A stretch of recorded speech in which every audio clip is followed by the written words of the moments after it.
तो हमारे गुरुजी कहते थे देखो ये सबके अंदर नहीं होता है, बोले महिलाओं से उल्टा बोलो तो सीधा हो जाता है। आप बोलो मैं एक साड़ी दिलाऊंगा, झगड़ा हो जाए।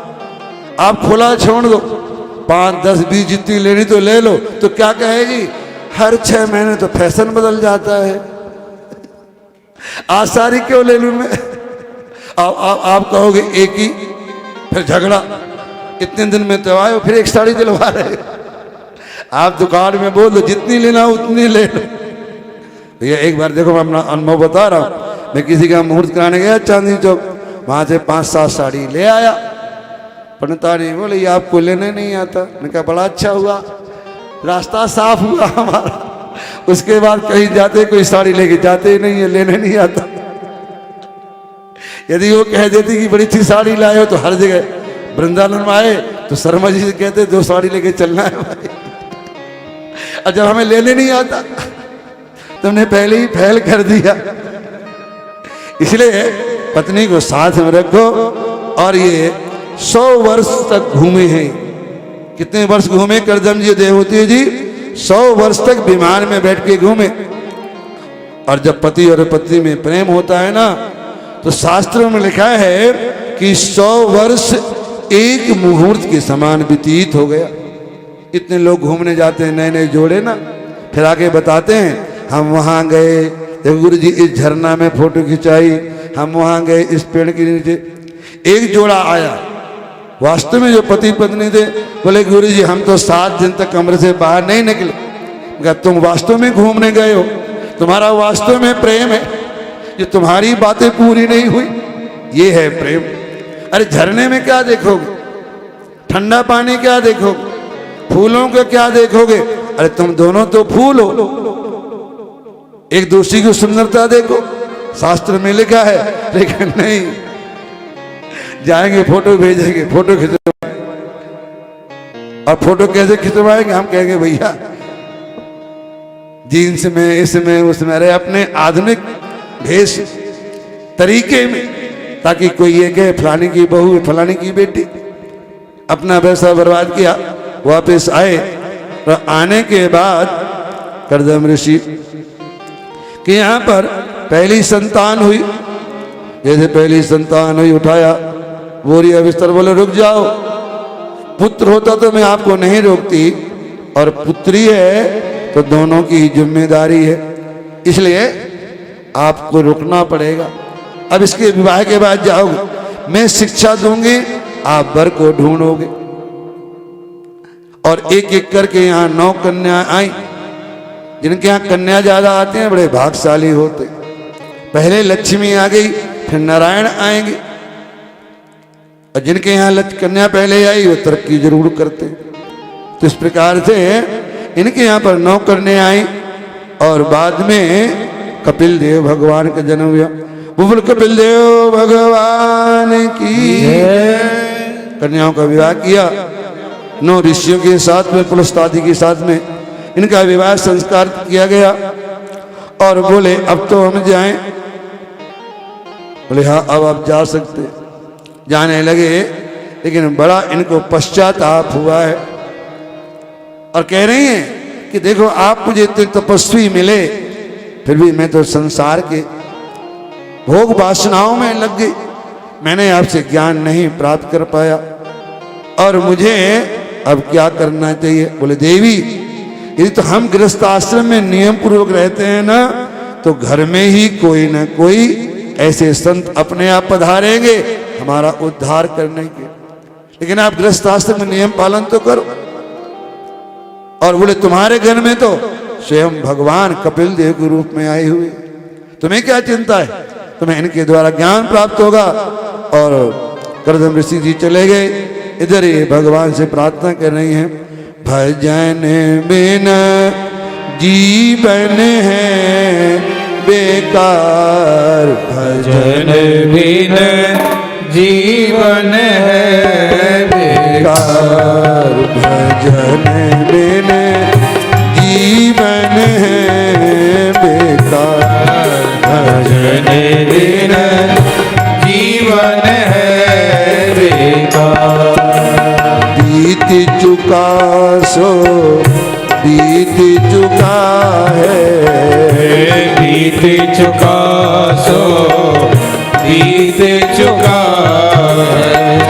अगला जन्म संभाल भजन बिना जीवन है बेकार, भजन बिना जीवन है बेकार।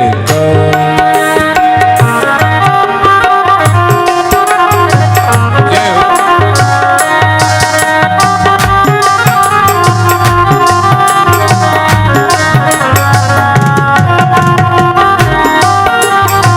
हरि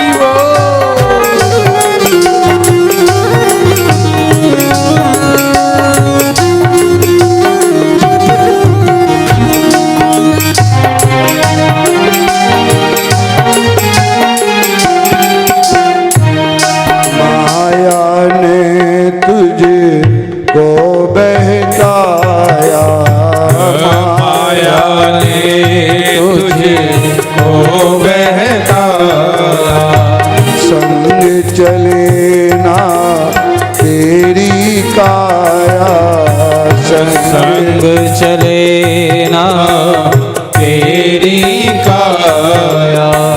क्यों बनता होशियार, भजन बिना जीवन है बेकार, भजन बिना जीवन है बेकार।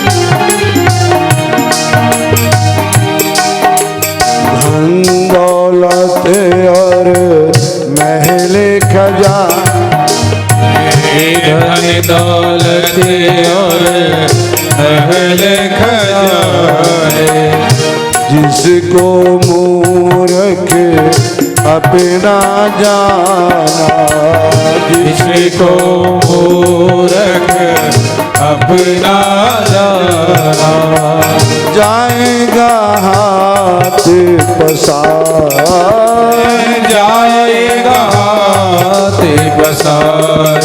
भजन बिना जीवन है बेकार, भजन बिना जीवन है बेकार। बीत चुका सो बीत चुका है, बीत चुका सो बीत चुका है। अगला जन्म संभाल, भजन बिना जीवन है बेकार। हरि बोल। जय हो।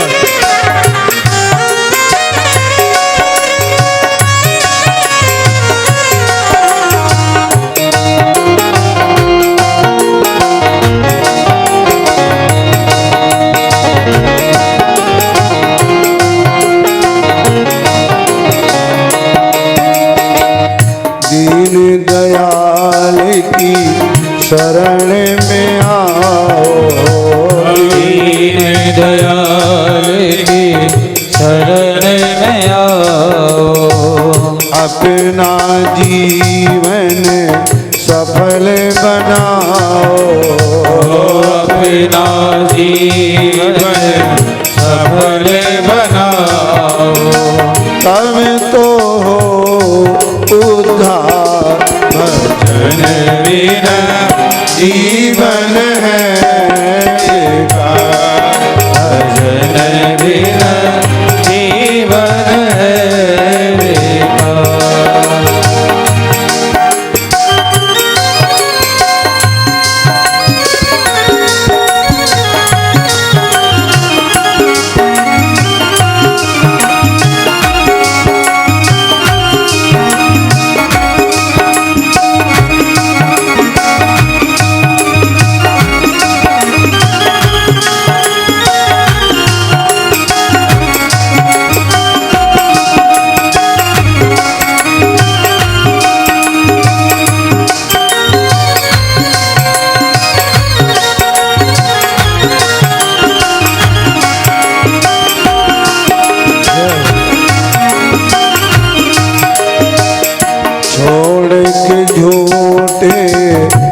रिश्ते नाते छोड़ छोड़ के ढूंढे रिश्ते नाते कर ले प्रभु से प्यार भजन बिना जीवन है बेकार भजन बिना जीवन है बेकार भजन बिना जीवन है बेकार भजन बिना जीवन है बेकार भजन बिना जीवन है बेकार। जय जय श्री राधे जय जय श्री राधे जय जय श्री राधे। बोले श्री बांके बिहारी लाल की जय श्री राधा वल्लभ लाल की जय।